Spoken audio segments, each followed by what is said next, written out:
Bismillahirrahmanirrahim. Today I am here to deliver a lecture on vertigo by symptom. Vertigo by symptom में हमने 28 remedies discuss करना है. So let's start from the absinthium. Absinthium, a perfect picture of elliptiform seizure, is produced by this drug. Absinthium में एक complete यानी perfect picture है अलामात का epilepsy के, झटका के, कन्वर्जन्स के, जो क्रूड फॉर्म में वॉलंटियर्स पर इस रेमेडी ने प्रोड्यूस किए. वर्टिगो जो इसका है, इसमें पीछे गिरने का रुझान होता है, पीछे गिरने का. ठीक है जी. वर्टिगो बहुत सारे रेमेडीज में मौजूद है, लेकिन जो एब्सिंथियम का वर्टिगो है, इसमें पीछे गिरने का रुझान होगा. नंबर 1. नंबर 2, अगर आप मरीज का आई चेक करें, उसकी आई का जो प्यूपिल होता है, जो आंख की पुतली होती है, वो डायलेटेड होगी. मतलब क्या, पहले आप आई के थोड़ा सा आई का एनाटॉमी समझ लें. आई बॉल जो होता है, उसके 3 कोट्स होते हैं. एक मोस्ट आउटर कोट और एक मिडिल कोट और एक inner coat. Most outer coat sclera, middle coat choroid और the most inner coat which is to do the real function of your eyeball. अब वो क्या है, वो आपका जिसके अंदर रॉड एंड कोन्स लगे होते हैं, फोटो रिसेप्टर्स लगे होते हैं, जो आपका असल जो देखने का काम करते हैं, वही सेल्स करते हैं. राइट. गैंग्लियन और बहुत सारे सेल्स वहां लगे होते हैं. इसमें हमारे लेक्चर्स हैं. Micro anatomy of the eye ball में हमारे लेक्चर्स मौजूद हैं. अब इन 3 कोड्स के बाद इस आखिरी कोड को रेटिना कहते हैं. क्या होता है, ये सस्पेंसरी लिगामेंट्स होते हैं, सिलरी बॉडी होता है. सिलरी बॉडी से, let's suppose this is your eye ball, this is your eyeball.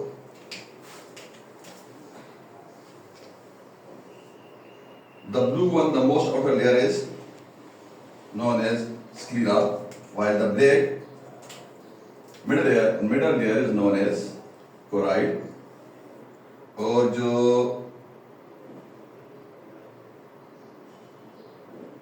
sclera इधर होता है choroid का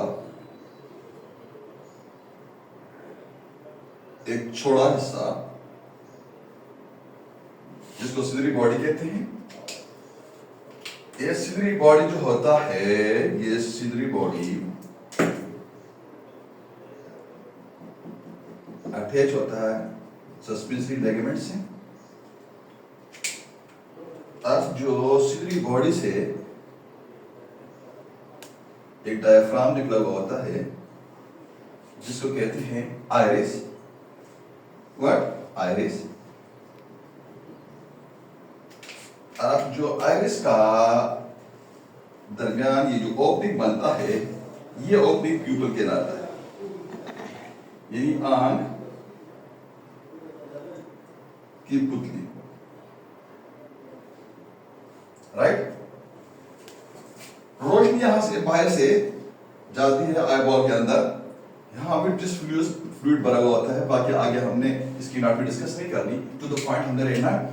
अब जो रोशनी होती है, यहां फोकस होती है, थ्रू द ऑप्टिक नर्व जाती है आपकी ब्रेन. राइट. ये नॉर्मल जो फिजियोलॉजी है आई बॉल का. ये अब जो ये सुराख है, ये राइट, ये यहां आपका जो डायफ्राम लगा हुआ है. जब आपके आई बॉल के अंदर ज्यादा रोशनी पड़ती है, जिसको आपका रेटिना बर्दाश्त नहीं कर सकता, ये से सिकुड़ जाता है, सिकुड़ जाता है. और मतलब जब आप ज्यादा लाइट में जाते हैं या आप सूरज की तरफ देखते हैं, तो बहुत ज्यादा लाइट जो आपके आई बॉल को, रेटिना को खराब डैमेज कर सकता है. तो ये ऐसे कॉन्ट्रैक्ट हो जाता है जब आप सूरज की तरफ देखते हैं. राइट. आप जब कभी आप डार्क में जाते हैं, अंधेरे में जाते हैं, तो रोशनी कम हो जाती है, ये ऐसे खुल जाता है। समझ गए आप? आंख की बुद्धि समझ गए जी सर। क्या होती है? ठीक। अब यहाँ जाए, अगर आप एब्सेंथियम के मरीज को देखें केस के चक्कर आपने कैसे पहचानने हैं? आपने कब एब्सेंथियम को वर्टिगो में सेलेक्ट करना है, राइट? नंबर 1 ये कि उसको टेंडेंसी होगी पीछे गिरने की, ये इसका जनरल सिम्टम है। अब लोकल सिम्टम्स भी आ जाए। लोकल सिम्टम में आप इसके मरीज की आंख की पुतली देखें, राइट? आंख की पुतली आप कैसे आपने चेक करनी है? टॉर्च आपके पास होगा, आप टॉर्च आंख के नजदीक लेके जाए मरीज का, पेशेंट का, राइट? जब नजदीक लेके जाएंगे तो ये कंट्रैक्ट करेगा, क्योंकि रोशनी ज्यादा आप आईबॉल के अंदर जाने नहीं देगा, राइट? अब जब आप पीछे हटाएंगे तो ये प्यूपल जो है, ये प्यूपल ऐसे डायलेट होगा, राइट? आप जब कभी भी दोबारा ज्यादा रोशनी आएगी तो ये दोबारा कंट्रैक्ट होगा। अब यहाँ एब्सेंथियम में क्या होता है कि एब्सेंथियम जो है, इसमें ये आंख की पुतली जो होती है ये ऐसे डायलेट रह जाती है, इसमें सुकड़ने की सलाहियत खत्म हो जाती है, इसमें सुकड़ने की सलाहियत खत्म हो जाती है। ये बात आपने ध्यान रखें। जब आप टॉर्च आगे पीछे करते हैं तो जो प्यूपल है आई बॉल का, ये ऐसे अपनी जगह पे रहेगा। जब आप नजदीक लेके जाते हैं तो इसको कंटैक्ट होना चाहिए, सुकड़ना चाहिए, ये सुकड़ेगा नहीं। आप पीछे लेके जाते हैं तो वापस मिलेगा, ये ऐसे डायलेटेड रहेगा। नंबर 1 दो हमने इसकी पिक्यूलियर सिम्टम्स, दो निशानियां हमने इसकी देखी।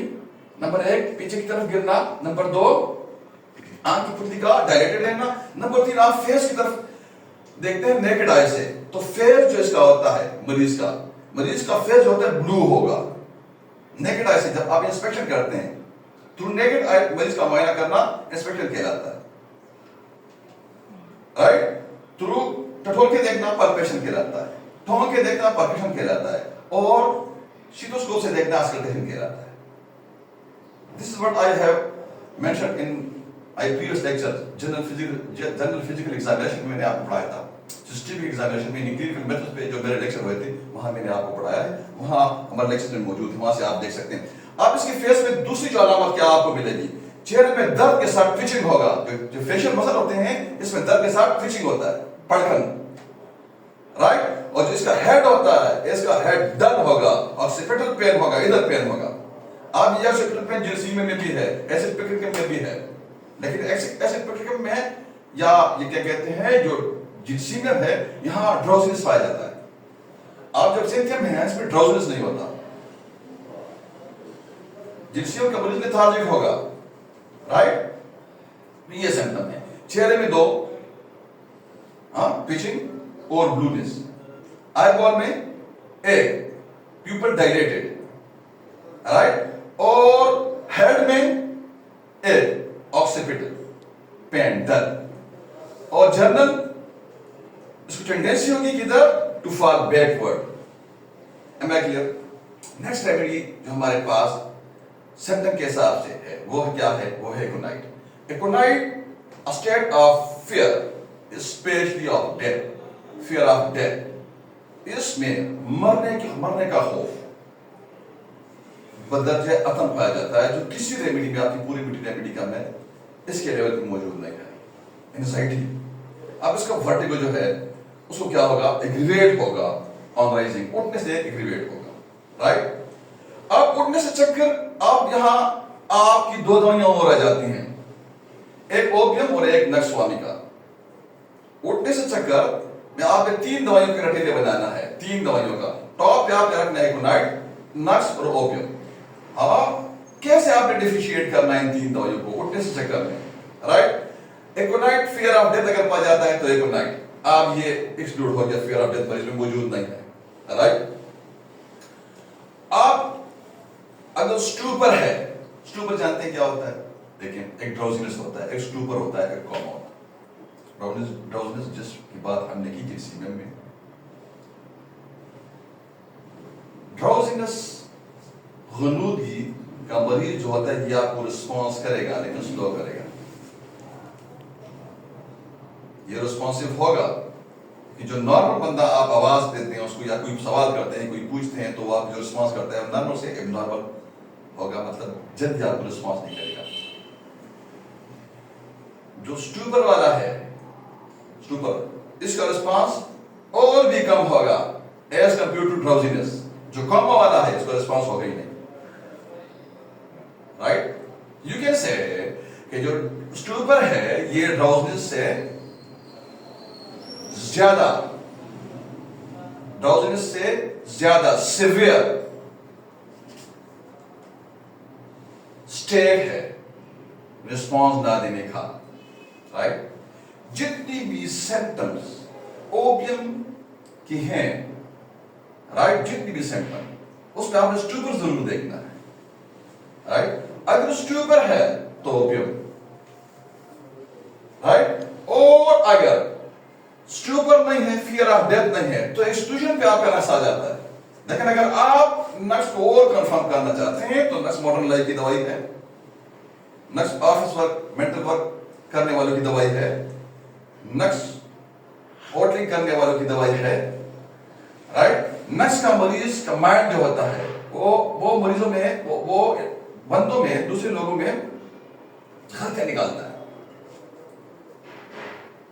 राइट। क्या करता है? दूसरे लोगों में गलतियां निकालता है, नेगेटिव माइंडेड होता है, इरिटेबल होता है, जजमेंटल होता है। जजमेंटल किसको कहते हैं? जजमेंटल वो बंदा है जो लिटिल इंफॉर्मेशन से, थोड़ी सी इंफॉर्मेशन से ओपिनियन कायम कर देता है, अपनी राय कायम कर देता है। लेट्स सपोज आप मेंटल स्टेट में ठीक नहीं होते, आप गुस्सा करते हैं, तो वो इस एक गुस्से पे वो पीछे कोई इंफॉर्मेशन, कोई मालूमात, कोई इन्वेस्टिगेट नहीं करता और वो राय कायम कर देता है कि ये बुरा बंदा है। जब कोई बंदा उसको सलाम नहीं करता, मतलब वो अपनी सोच में होता है, तो ये अपनी राय कायम कर लेता है कि ये बंदा एरोगेंट है, इसने मुझे इग्नोर किया, और आगे इन्वेस्टिगेट नहीं करता। मतलब लिटिल नॉलेज पे, थोड़ी नॉलेज पे बेबुनियाद ओपिनियन कायम करने वाला नक्स का मरीज होगा, राइट। नेक्स्ट पे हमारा पूरे लेक्चर इस रेमेडी पे मौजूद है, वहां से आप देख सकते हैं। आगे जो हमारे पास नेक्स्ट रेमेडी है वो है अगारिकस। अगारिकस का मरीज जो होता है गाने गाएगा, बातें करेगा, बहुत ज्यादा बातें करेगा, लोक्वासिटी, बकवास करेगा, बकबक करेगा, ठीक है जी, फजूल गोई करेगा, ज्यादा बोलेगा। लेकिन जब आप उससे कोई सवाल करते वो आपको रिस्पॉन्स नहीं करेगा, ठीक है जी। Sings thought but does not answer, right. इसका जो वर्टिगो है, इसका vertigo from sunlight and on walking. Sunlight से चक्कर होगा और चलने से चक्कर होगा। जिसका न्यूरेंजिया है, पेन नर्व है, इसके साथ इसका जो सर होगा आईसी कोल्ड होगा, बर्फ की तरह ठंडा जख्म इसका हेड होगा, इसके वर्टिगो का। नेक्स्ट रेमेडी इलमेना है, बड़े दौरे में शुमार होता है इसका चक्कर के एज वेल एज कॉन्स्टिपेशन के। लेकिन यहां जो वर्टिगो पे आपने कब इसको देखना है, ये दवाई ओल्ड पीपल की दवाई है। जो ओल्ड पीपल होते हैं ये उनकी दवाई है। नंबर 1, जिनका वाइटल हीट जो होता है, जिनका जिस्म जो होता है वाइटल हीट होता है बॉडी का 98.8 फारेनहाइट, सेंटीग्रेड में आपका 37 फारेनहाइट, ठीक। अब ये वाइटल हीट जो होगा ये कम होगा। प्रीमेच्योरली जो उम्र से पहले जो होते हैं वो बूढ़े लोग होते हैं, उनकी दवाई है। स्पेशली विद डिबिलिटी, स्पेशली जब वो इंतहाई कमजोर और लाटे होते हैं, ये उनकी दवाई है। इसके हेड, इसका जो हेड है इसमें स्टिचिंग होगा, सुइयां चुभने का एहसास होगा, और इसमें बर्निंग होगा, बर्निंग पेन होगा with vertigo, burning pain with vertigo. Specially इसका जो वर्टिगो है ये रिवेट करेगा मॉर्निंग को।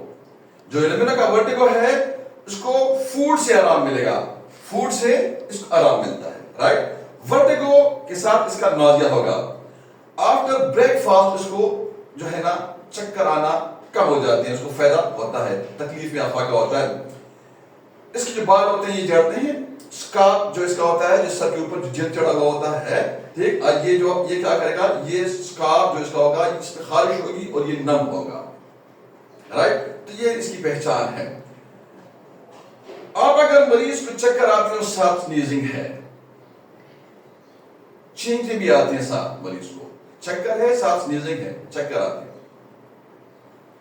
छींकता भी ऐसा, ठीक, एपिस्मेनिफी का उसकी दवाई है, राइट। इसकी जो मोडेलिटी है वो क्या है, मरीज जब लेटेगा या जब मरीज आंखें बंद करेगा उसके चक्कर में इजाफा होगा, ठीक है जी। Bores head into pillow and scream out. इसका मरीज जो है वो क्या, वो उसका जो सर होता है वो अपना सर ऐसे जो पिलो होता है तकिया, हाँ, उसे ऐसे बोर करेगा। मैं क्लियर? इसका अंडरलाइन काज क्या है, इसी सिम्टम पे हमने बहुत सारे स्पेशल चाइल्ड्स को, माजूर बच्चों को इस दवाई से ठीक किया। पता है ये क्यों होता है? ये जो बच्चा होता है इसका, राइट, ये अपना जो सर है ये पीछे की तरफ ऐसे बेंड करके ना तकिए के अंदर अपना सर दसाता है ऐसे। Why? Due to encephalitis or encephalitis, inflammation of brain, meningitis, inflammation of meninges, उसकी वजह से वो सीबी चाइल्ड हो जाता है, सेरेब्रल पाल्सी में चले जाता है, और उसकी वजह से जो होता है वो माजूर हो जाता है बच्चा। आप यहां से पकड़ते हैं मरीज को, इसी सेंटर से पकड़ते हैं मरीज को। जब हम कैंप करते हैं हमारे पास 500 से ऊपर स्पेशल चाइल्ड मौजूद है, रजिस्टर है हमारे पास, ठीक। महीने में 2 कैंप होते हैं हमारे जुम्मे के दिन। आप आए, मिले उन बच्चों से, ठीक। सीबी चाइल्ड भी है जिसमें आपका जो है डाउन सिंड्रोम वाले भी हैं, जिसमें आपके और ये आपका टीएमडी, डिचडी, मस्कुलर डिस्ट्रॉफी वाले मरीज भी हैं, बहुत सारे मरीज ऐसे हैं जो कुछ ऑटोइम्यून होते हैं, ऑटिस्टिक चाइल्ड भी हमारे पास आते हैं। तो अगर ये सिम्टम हम देखते हैं तो हम कोई नहीं देखते कि सीबी चाइल्ड है, डीएमडी है, नहीं बोल सकता, दम है, डेफ है, नहीं चल सकता, इसके हाथ काम नहीं करते, राइट, मेंटली रिटार्डेड है, कुछ भी, तो हम ये नहीं देखते। हम एपिस्मेनिफी का अप्लाई करते हैं इसी सिम्टम पे, राइट, और मरीज हमको रिस्पॉन्स करना शुरू कर देता है, राइट। चक्कर, वर्टिगो अगर स्नीजिंग के साथ है, वर्टिगो अगर एग्रीवेट होता है लेटने से, अगर आंखें बंद करने से, और अगर मरीज जो होता है bore head into pillow and scream out, चीखता है, ठीक, तो यू शुड अप्लाई एपिस्मेनिफी का irrespective of disease, whatever, कोई भी डिजीज है। अर्जेंटम मैटिकम नेक्स्ट टाइम भी हमारे पास इधर है, मरीज का जल्दबाज होगा, wants to do things in a hurry, right, जल्दी में जल्दबाज होगा। हेड इसका जो है उसमें दर्द होगा फ्रॉम मेंटल एक्सर्शन, मतलब इसका हेडेक मेंटल एक्सर्शन से होगा। इसको सर बांधने से आराम मिलता है। अब सर बांधने से आराम ब्राइमिया में भी है और अर्जेंटम मैटिकम में भी है। अर्जेंटम मैटिकम वाला जो है ये जल्दबाज होता है, ब्राइ वाला जल्दबाज नहीं होता। अर्जेंटम मैटिकम वाला कॉन्स्टिपेटेड नहीं होता और ब्राइ वाला कॉन्स्टिपेटेड होता है। इसका बहाना ऐसे होता है जैसे जला हुआ होता है। अर्जेंटम मैटिकम वाले को मीठा खाने की ख्वाहिश होती है, जबकि ब्राइ वाले को थर्स्ट होता है for large quantity of water. तो ये डिफरेंशियल पॉइंट्स हैं, इंडिकेशंस हैं जिससे you should differentiate between argentum metallicum and bryonia. इसके वर्टिगो की तरफ आता है, इसका वर्टिगो कैसे होता है? जो अर्जेंटम मैटिकम वाले का वर्टिगो होता है विद बसिंग इन ईयर्स, मतलब इसके कान बजेंगे, इसके कान बजेंगे, चक्कर के साथ कान बजना अर्जेंटम मैटिकम की पहचान है।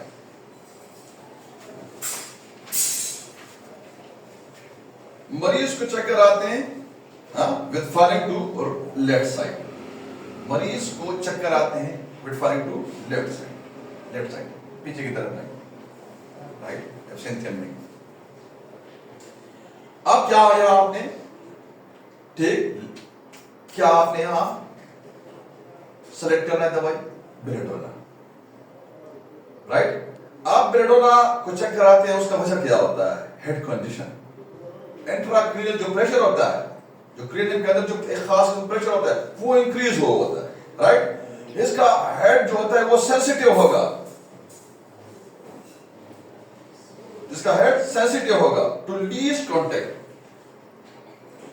मड थ्रोबिंग होगा, बढ़ होगा और हीट होगा, उसमें एग्रीवेट करेगा लाइट से इसका चक्कर, नॉइज से और लेटने से, राइट? अब लेटने से क्या होता है? इस कंडीशन होता है, मतलब condition over crowding of blood towards head,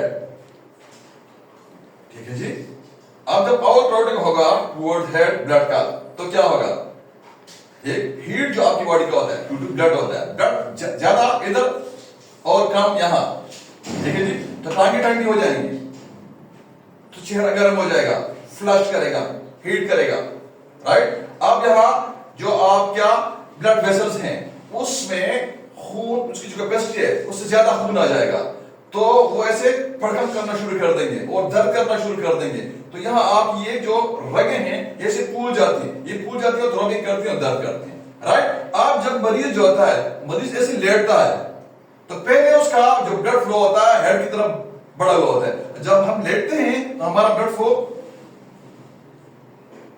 और ज्यादा हो जाता है सर की तरफ, तो हमारी तकलीफ और बढ़ जाती है। जब एनीमिया के मरीज हमारे पास आते हैं जिनका खून कम होता है, हम क्या कहते हैं? हम कहते हैं कि आप पिलो उठाएं और जो है ना, ये जो आपकी चारपाई है, इस चारपाई के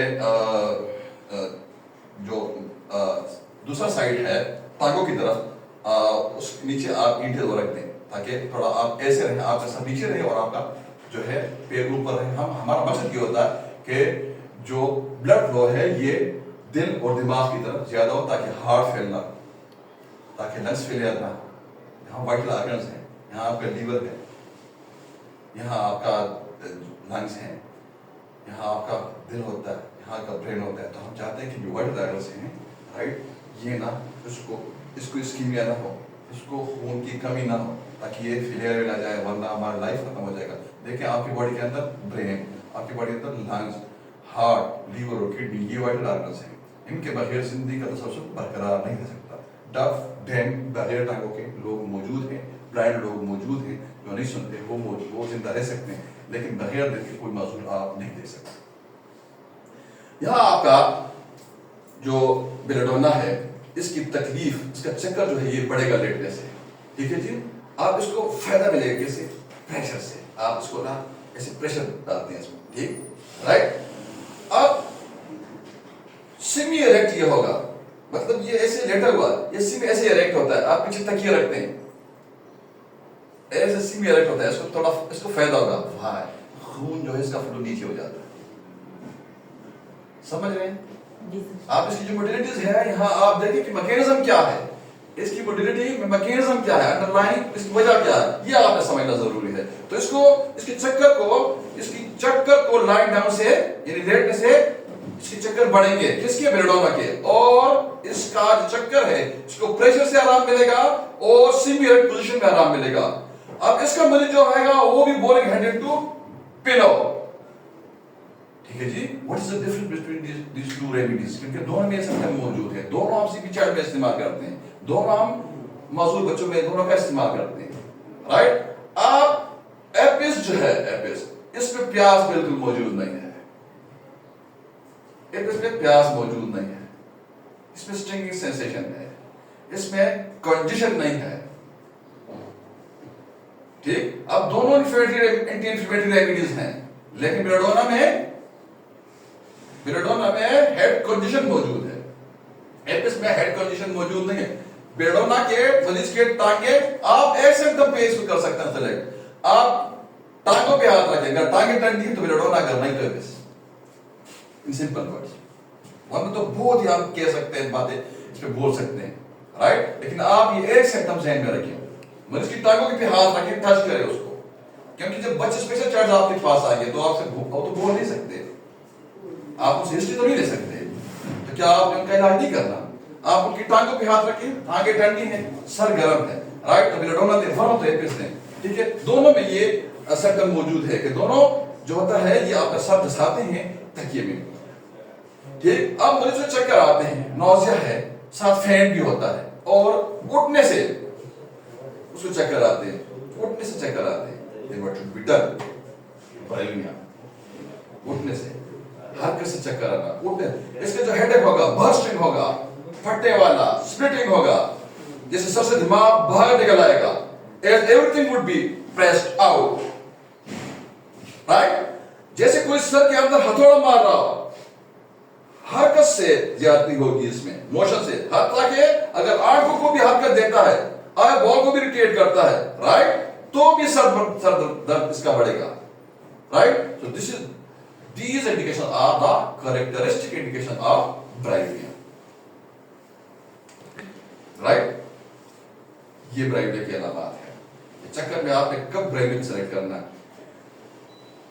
इसका मेट्रिलिबिटी का आप पढ़ें, उसमें लिखा हुआ है कि frontal headache, frontal sinuses involve.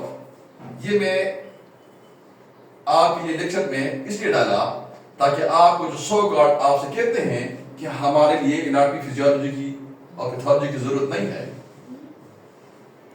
और ना हमारा ये फिजिक्स केमिस्ट्री बायोलॉजी की होम्योपैथी को जरूरत है. तो ये हमने मेट्रिलिबिटिका से, बोरिक मेट्रिलिबिटिका को उठा के, मेट्रिलिबिटिका से उठा के यहाँ डाल दिया. ये यहाँ आपको बता दूं, कोई मेडिसिन आपने ऐसा नहीं देखा जो anatomy physiology pathology physics chemistry biology खाली हो.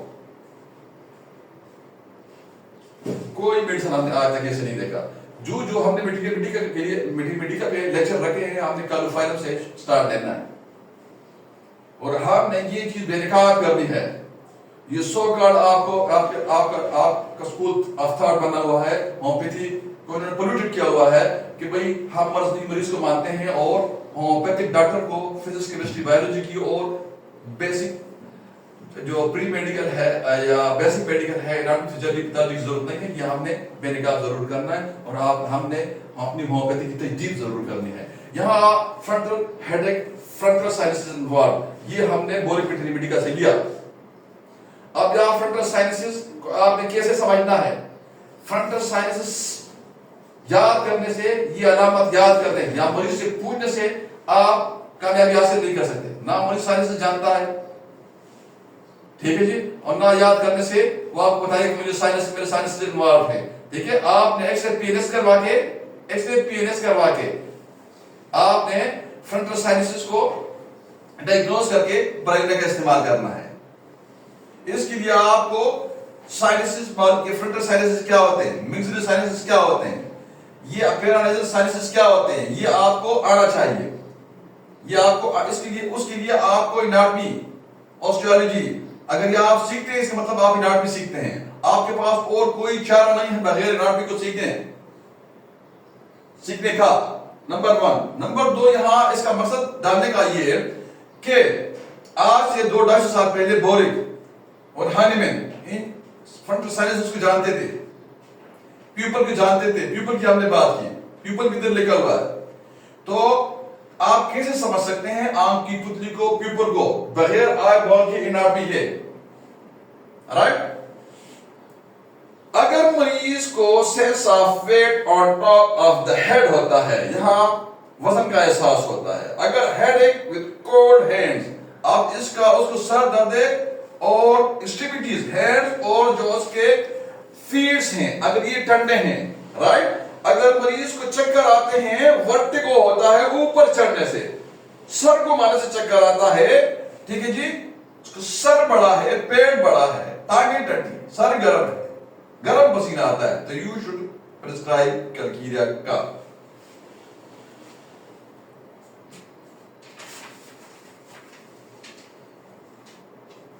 मरीज को चक्कर आते हैं, सेंसेशन उसको क्या है, tight feeling, as if compressed by rubber band, जैसे कोई रबर बैंड यहां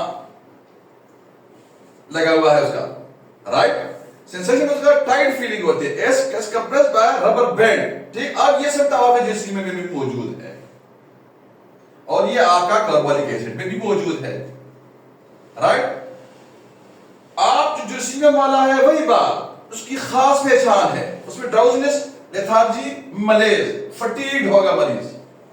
और बाल जो होंगे, ये आईलिड जो होंगे, ये भारी होंगे, हैवी होंगे, ऑक्सीपिटल पेन होगा, करेक्टर ऑफ पेन डल होगा, राइट। अब यहां जो कार्बोनिक एसिड वाले में ये अलामत मौजूद है, राइट, कि उसको टाइट फीलिंग होगा as if compressed by a rubber band. तो इसका ऑर्बिटल न्यूरेलिया इसमें मौजूद है, जो ऑर्बिटल न्यूरेलिया ऑर्बिट्स के ऊपर नर्व पेन और राइट आई। ऑर्बिटल न्यूरेलिया कहां? दाएं आंख पे, जो कि आपकी सीमे में नहीं है। इसके जो हेडेक होगा उसको आराम आएगा ग्रीन टी से, कार्बोनिक एसिड वाला का, जबकि जिनसीमियम वाले का हेडेक में ग्रीन टी से आराम नहीं आएगा। इसका जो हेडेक है कार्बोनिक एसिड का, इसमें स्मोकिंग से आराम आएगा, जबकि जिनसीमियम वाले को स्मोकिंग से आराम नहीं आता। Am I clear? आप मरीज को वर्टिगो है विद नॉजिया, आप दिल भी खराब होते हैं, मतली होती है, उल्टी नहीं आती, आप ना उसको कान में घंटी की आवाज आती है, which is known as tinnitus. Clear? Pimples होते हैं ऑन फॉरहेड, पिंपल्स, चेहरे पे भी होते हैं पिंपल्स, इसका फेस पफी होता है, साइनोटिक होता है, ब्लू साइनोटिक, ठंडा, बीपी लो होता है, राइट, कार्बोएज, राइट। तरीका क्या है? हमारा क्लिनिकल मामूल क्या है? ठीक है जी, हमारा क्लिनिकल मामूल यह है कि हम बेसिलिन देते हैं, 1 में खुराक या 2 मिनट में खुराक देते हैं, 5 मिनट बाद हम नेट्रल देते हैं, और 5 मिनट बाद हम कार्बोएज देते हैं, और वही मरीज बैठे बैठे वेटिंग रूम में सेटल हो जाता है, राइट। एलबीपी को क्या कहते हैं? हाइपोटेंशन, ठीक। अब मरीज को इंतहाई कमजोरी है, चक्कर आते हैं, मरीज को कमजोरी इंतहाई है, debate, specially from loss of fluid, specially जो फ्लूइड है, वाइटल फ्लूइड है, like blood, like semen, like आपके इलेक्ट्रोलाइट्स, अब डिहाइड्रेट होते हैं, सीना, राइट। आप इसका लॉस होता है, उसकी वजह से आपको एनीमिया होता है, इन्हें खून की कमी होती है, हेडेक होता है, सर दर्द, उसका रीजन क्या होता है? वर्टेक्स, वर्टेक्स में आपका, हमारे प्रैक्टिस में चाइना है अगर एनीमिक है, वरना तो क्रोनोस्पाइनोस है। ऑक्सीपिटल में क्या है? जिनसीमियम है, फ्रंटल में ब्रायोनिया है, राइट, सेंगुइनिया केन, लेफ्ट स्पेंजिलिया, इंटरक्रंट टिगोग्रेन 30, राइट। अब मरीज को हेडेक है वर्टेक्स में, मरीज इंतहाई कमजोर है, कमजोरी की वजह से चक्कर, खासकर लॉस ऑफ वाइटल फ्लूइड की वजह से, मसलन dehydration, as I mention, loss of blood, sexual excess, right. तो you should prescribe China officinalis 1 दिन में, हर चौथे दिन एक खुराक, राइट। अगर मरीज को चक्कर आते हैं और उसकी वजह एनीमिया है, लेकिन लॉस ऑफ वाइटल फ्लूइड नहीं है, राइट, एनीमिया है, लेकिन ड्यू टू मलेरिया एनीमिया है, मलेरिया की वजह से मरीज एनीमिक है। मलेरिया की वजह से मरीज एनीमिक कैसे होता है? 4 स्पीशीज है मलेरिया की, जिसके पैरासाइट्स की 4 स्पीशीज है। How many? 4, plasmodium ovale, vivax, malaria and falciparum. Falciparum malignant malaria है जो पाकिस्तान में है, और वाइवेक्स बिनाइन मलेरिया है जो गैर ज़रर जो पाकिस्तान में मौजूद है। बाकी 2 पाकिस्तान में ओवल और मलेरिया मौजूद नहीं है। मैं क्लियर? अब जब कभी भी आपका को मलेरिया होता है, ठीक है जी, तो ये फाल्सिपेरियम मलेरिया क्या करता है? ये आपके आरबीसीज की डिस्ट्रक्शन शुरू कर देता है, उसको तोड़ना शुरू कर देता है। आपकी आरबीसीज की डिस्ट्रक्शन होती है, राइट, डिस्ट्रक्शन आरबीसीज की होती है। तो due to destruction of RBCs आप आरबीसीज की कमी का शिकार होते हैं, this is what we call anaemia, इनकी खून की कमी आपको होती है। अब अगर मरीज की हिस्ट्री में, अब यहां क्वेश्चन क्या है कि हमने कैसे इसको डायग्नोज करना? अगर मरीज की हिस्ट्री में मलेरिया मौजूद है तो आपने उसके चक्कर को ठीक करना है। चीन सबसे 200 में हम 3 खुराकें देते हैं, अगर फेल होता है तो आप मरीज किया जाते हैं, राइट। आप बोरिक मटीरियल मीडिया में या किसी मटीरियल मीडिया में इस दवाई को पढ़े, ठीक है जी, ठीक है। तो वहां आप इसका ब्लड पढ़े। यहां अगेन मैं आपको जो आपको डिटेल किया जाता है, यहां आपको मैं थोड़ा सा ट्रैक पे लाना चाहूंगा। आप मटीरियल मीडिया में चिन्ह ऑफ सेल्फ जाएं और वहां ब्लड में जाएं, राइट। वहां आप देखिए क्या लिखा हुआ है, वहां लिखा हुआ है कि immediate and rapid decrease in RBCs. Material media में लिखा हुआ है चिन्ह ऑफ सेल्फ के मटीरियल मीडिया, चिन्ह ऑफ सेल्फ मटीरियल मीडिया, चिन्ह ऑफ सेल्फ ब्लड। ब्लड में लिखा हुआ है N immune and an immediate and rapid decrease in RBCs. What does it mean? RBCs को आपने कहां पढ़ना है? RBCs को आपने मरीज से पूछना है। RBCs को आपने कैसे समझना है? In hematology RBC के स्ट्रक्चर को आपने कहां पढ़ना है? हेमाटोलॉजी आप एनाटॉमी में उसकी फंक्शन क्या कहां समझना है? फिजियोलॉजी में उसकी एब्डोमिनल फंक्शन कहां समझना है? पैथोलॉजी में उसकी ट्रीटमेंट कहां समझनी है? मेडिसिन में, इंटरनल मेडिसिन में, ठीक है। इंटरनल मेडिसिन क्या है? Subject will deal with the definition, cause, aetiology, clinical features, sign symptoms, diagnosis, investigation and treatment of the disease is known as internal medicine. अब इन सब्जेक्ट को कैसे समझना है? प्री मेडिकल से, फिजिक्स, केमिस्ट्री, बायो से। तब आप होम्योपैथिक डॉक्टर, यानी आप होम्योपैथिक डॉक्टर का मतलब क्या है? जो माहिर हो रेपर्टरी का, repertory is next to materia medica का, जो माहिर हो मटीरियल मीडिया का जिसमें मटीरियल ऑफ मेडिसिन मौजूद है, जो माहिर हो दवाई बनाने का, फार्मेसी का, जो माहिर हो ऑर्गेन ऑफ मेडिसिन का, जो कानूनी होम्योपैथी है, जो आईनी होम्योपैथी है। अब ये चार सब्जेक्ट्स जो हमने बात की, ये चार सब्जेक्ट का माहिर, ये होम्योपैथ कहलाता है। आप इस होम्योपैथ की प्रीरिक्विजिट्स क्या हैं? इन किताबों को कैसे उसे समझना है? इन बेसिक सब्जेक्ट्स से। जब बेसिक उसका नॉलेज नहीं होगा तो वो म्याज़ को समझने से कासिर होता है, वो ऑर्गेनिक को समझने से कासिर होता है, वो मटीरियल मीडिया को समझने से कासिर होता है। अगर उसको केमिस्ट्री का नॉलेज नहीं तो फार्मेसी को समझने से कासिर होता है, राइट। तो यहां हमने यह इसलिए डाला आपकी बोरिक मटीरियल मीडिया से चिन्ह ऑफ सेल्फ को कि वहां ब्लड में हमने पढ़ा कि immediate and rapid decrease in RBCs and reduction in HB। कहता है कि हेमोग्लोबिन में रिडक्शन होता है। हेमोग्लोबिन आपने कहा पढ़ना है, वही बात आपने ज़हन में रखनी कि हमारा हेमोग्लोबिन को आपने कहां सीखना है कि हेमोग्लोबिन फीटल क्या होता है, कितने किस्म की हेमोग्लोबिन बॉडी के अंदर होते हैं, HCV क्या होता है, MCV क्या होता है, PCV क्या होता है, एब्सोल्यूट फेल्यूर, RBCs इंडिसेस, ये सारा हीम, आयरन, ग्लोबिन, प्रोटीन, ये सारी चीजें आपने कहां सीखनी। कहता है कि an immediate and rapid decrease in RBCs and reduction in HB in elimination of chloride की बात कर रहा है, chemistry tendency to polynucleated nucleocytosis, ठीक है जी। आपने नाम भी बोरिक मटीरियल मीडिया का इसको पढ़ना है, ये वहां से हमने बिल्कुल कॉपी पेस्ट यहां किया हुआ है। कहते हैं टेंडेंसी टू पोलीन्यूक्लिएट, पोली ज्यादा, न्यूक्लिएटेड न्यूक्लियस ज्यादा मरकजों वाला, ज्यादा न्यूक्लियस वाला, leuko white side cell osis increase, right. ये क्या है? ये आपका फिजियोलॉजी पैथोलॉजी है, राइट। ये जस्ट हमने आपका जो कॉन्सेप्ट है उसको ठीक करने के लिए, जो मिसकंसेप्शन है, राइट, वो उसको ठीक करने के लिए हमने थोड़ा सा इल्मी रद्द किया।